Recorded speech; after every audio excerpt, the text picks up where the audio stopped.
সর্বশেষ আপডেট বাংলা সংবাদের শুরুতেই শিরোনাম। 15 বছর পর ফাঁস হচ্ছে পিলখানা হত্যাকাণ্ডের আসল তদন্ত রিপোর্ট। যেভাবে ইনস্ট্রাকশন দিয়েছি সেভাবেই কাজ করো, হুঙ্কার দিয়েছিল হাসিনা। আরাফাতকে আটক নিয়ে সৃষ্টি হয়েছে ধূম্রজাল, কোথায় আছেন শিক্ষার্থীদের কটূক্তি করা আরাফাত। শেখ হাসিনার পালানোর খবর তখনও জানতেন না সেনাপ্রধান, সাক্ষাৎকারে বের হয়ে এলো গোপন সব তথ্য। এবং সবশেষে জানাবো এশিয়া টাইমসের প্রতিবেদন, ভারতে হাসিনার অবস্থান নিয়ে মোদির গোমর ফাঁস, ফেঁসে যাচ্ছে হাসিনা, শিগগিরই ফিরতে হবে বাংলাদেশে। এতক্ষণ শুনছিলেন সংবাদ শিরোনাম, এখন থাকছে বিস্তারিত।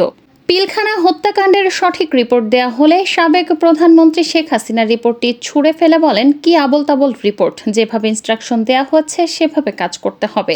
এরপর আবারও প্রধানমন্ত্রী ডাকেন বিডিআর বিদ্রোহের তদন্তের সমন্বয়কারী ক্যাপ্টেন অবসরপ্রাপ্ত ডক্টর খান রফিককে। সেদিনও রিপোর্ট পরিবর্তন না করে একই রিপোর্ট দেন তিনি। রিপোর্ট দেওয়ার পর জিজ্ঞাসা করা হয়, হাউ ডিয়ার ইউ আর।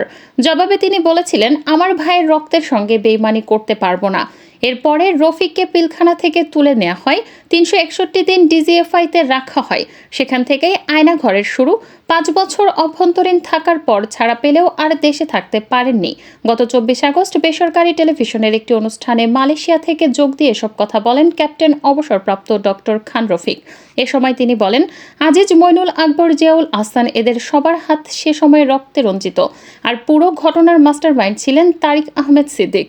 এই মেজর জেনারেল অবসরপ্রাপ্ত তারিক আহমেদ সিদ্দিক সাবেক প্রধানমন্ত্রী শেখ হাসিনার নিরাপত্তা উপদেষ্টা ছিলেন। 2009 সালের 25 ফেব্রুয়ারি সূচনা হয় বিডিআর বিদ্রোহ নামে বাংলাদেশের ইতিহাসের এক কলঙ্কজনক অধ্যায়ের।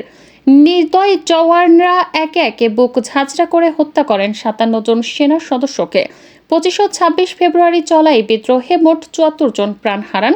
নির্মম সেই হত্যাকাণ্ডের 15 বছর পর সাবেক ক্যাপ্টেন অবসরপ্রাপ্ত ডক্টর খান রফিক জানালেন, পিলখানা হত্যাকাণ্ড বিডিআর বিদ্রোহ ছিল না, এটা ছিল পরিকল্পিত হত্যাকাণ্ড। কতিপয় সামরিক, বেসামরিক ও রাজনৈতিক নেতৃত্ব প্রত্যক্ষ পরোক্ষভাবে এই ঘটনার সঙ্গে জড়িত ছিলেন। বিডিআর হত্যাকাণ্ডের তদন্তের সমন্বয়ক সাবেক সেনা কর্মকর্তা ডক্টর খান রফিক বলেন, প্রাপ্ত রিপোর্ট সময় দেখতে পায় ঘটনার পরিকল্পনা হয় 2008 সালের ডিসেম্বর থেকে।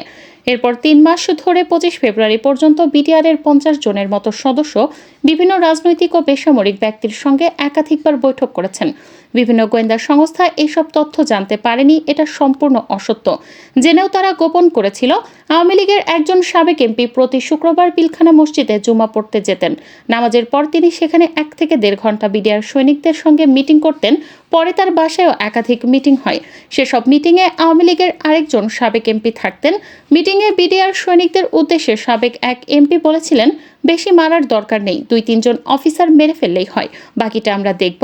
এই 2 সাবেক এমপি হলেন ফজলে নূর তাপস ও জাহাঙ্গীর কবির নানক। ছাত্র জনতার গণ অভ্যুত্থানে শেখ হাসিনার পালিয়ে যাওয়ার বিষয়টি আগে জানা ছিল না সেনাপ্রধান জেনারেল ওয়াকারুজ্জামানের।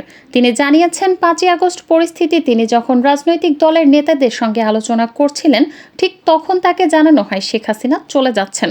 সেনাপ্রধান এও বলেছেন, শেখ হাসিনা দেশে থাকলে তার জীবনের ঝুঁকি ছিল, পরিস্থিতি খুবই উত্তপ্ত ছিল। ইউটিউব চ্যানেল নাগরিক টিভিতে দেয়া এক সাক্ষাৎকারে তিনি এসব কথা বলেন। সেনাবাহিনীর মধ্যে এখনো অনেকেই শপথে রয়েছে, তাদেরকে সরানো হচ্ছে না কেন, এমন প্রশ্নের জবাবে তিনি বলেন, এখনো তদন্ত চলছে, তদন্ত শেষ হলে অবশ্যই ব্যবস্থা নেওয়া হবে। অনেক ইস্যু আছে যেগুলো তদন্ত হচ্ছে, এজন্য আমরা সময় নিচ্ছি, প্রমাণ লাগবে। প্রমাণিত না হলে কারো বিরুদ্ধে ব্যবস্থা নেওয়া যায় না। আনসার বাহিনীর মতো নানা দাবিতে যারা অস্থিতিশীল পরিস্থিতি সৃষ্টি করার চেষ্টা করছে, এটাকে সেনাবাহিনী কিভাবে দেখে, এমন প্রশ্নে সেনাপ্রধান বলেন, এটাকে আমরা অবশ্যই কাউন্টার কোট করছি। যেমন RABতে এমন একটি সমস্যার সৃষ্টি হয়েছিল, আমরা তাদেরকে শান্ত করার চেষ্টা করেছি। আনসারের ওটা আমরা ব্যবস্থা নিয়েছি। 9 ডিভিশন কাজ করেছে এবং আনসারদের নিবৃত্ত করেছে। শেখ হাসিনাকে সেফ এক্সিট দেয়া ঠিক ছিল নাকি তাকে দেশে রেখে বিচার করা উচিত ছিল, এমন এক প্রশ্নের জবাবে তিনি বলেন, ওই সময়ে একটি উত্তপ্ত মুহূর্তে তাকে ওখানে রেখে দিলে সমস্যা হতো। আর প্রথম কথা হচ্ছে, আমি তো রাজনৈতিক দলগুলোর সঙ্গে আলাপ আলোচনা করছিলাম, তখন আমাকে কিছু ব্যক্তি বলেছে যে উনি তো চলে যাচ্ছেন, উনি অলরেডি রান, তো এটা আমি জানতাম না যে তিনি দেশ ছেড়ে যাচ্ছেন। তারপরও আমি মনে করি যে উনি দেশে থাকলে ওনার জীবন ঝুঁকি হতে পারত।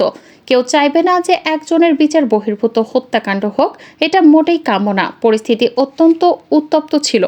সম্প্রতি ছাত্র জনতার অভ্যুত্থানের মুখে হাসিনা সরকারের পতনের আগে গণমাধ্যমকে চাপে রাখা এবং আন্দোলনরত শিক্ষার্থীদের নিয়ে নানান সময় কটূক্তি অভিযোগ করেছেন। তার মধ্যে অন্যতম ছিলেন সাবেক তথ্য সম্প্রচার প্রতিমন্ত্রী মোহাম্মদ আলী আরাফাত।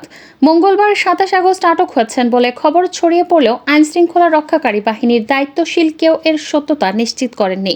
তিনি আটক নাকি আটক নন তা নিয়ে সৃষ্টি হয়েছে ধূম্রজাল।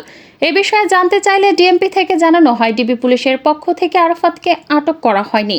অন্য কোনো বাহিনী কর্তৃক আটক হয়েছেন কিনা তাও নিশ্চিত করেনি কেউ। একইভাবে আটকের বিষয়টি অস্বীকার করেছেন গুলশান বিভাগের উপকমিশনার। অথচ বিভিন্ন গণমাধ্যমের খবরে বলা হয়, মঙ্গলবার রাজধানীর গুলশান এলাকা থেকে আলী আরাফাতকে আটক করা হয়। সম্প্রতি ছাত্র জনতার অভ্যুত্থানের মুখে হাসিনা সরকারের পতনের আগে গণমাধ্যমকে চাপে রাখা এবং আন্দোলনরত শিক্ষার্থীদের নিয়ে নানান সময় কটূক্তি ও অভিযোগ করেছেন। তার মধ্যে অন্যতম ছিলেন সাবেক তথ্য সম্প্রচার প্রতিমন্ত্রী মোহাম্মদ আলী আরাফাত। বাংলাদেশের সদ্য ক্ষমতাচ্যুত নেত্রী শেখ হাসিনা তার মিত্রদেশ ভারতে আশ্রয় নিয়েছেন। গণমাধ্যমের খবর অনুযায়ী হাসিনার যুক্তরাজ্য, কানাডা এবং যুক্তরাষ্ট্রে আশ্রয়ের প্রচেষ্টা ব্যর্থ হয়েছে। সম্ভবত তিনি অদূর ভবিষ্যতে ভারতেই থাকতে বাধ্য হবেন। কেননা শেখ হাসিনার ছেলে সজীব অজের জয় বলেছেন, তার মায়ের আপাতত ভারত ত্যাগের কোনো ইচ্ছা নেই। এটা মনে হচ্ছে যে হাসিনা তার দীর্ঘ স্বৈরতান্ত্রিক শাসন টিকিয়ে রাখতে ব্যর্থ হওয়ায় প্রতিবিলম্বের কৌশল নিচ্ছেন। ২৭ August Asia Times Hasina's last stand leans on India and pro Hindu misinformation শিরোনামে একটি প্রতিবেদন প্রকাশ করেছে।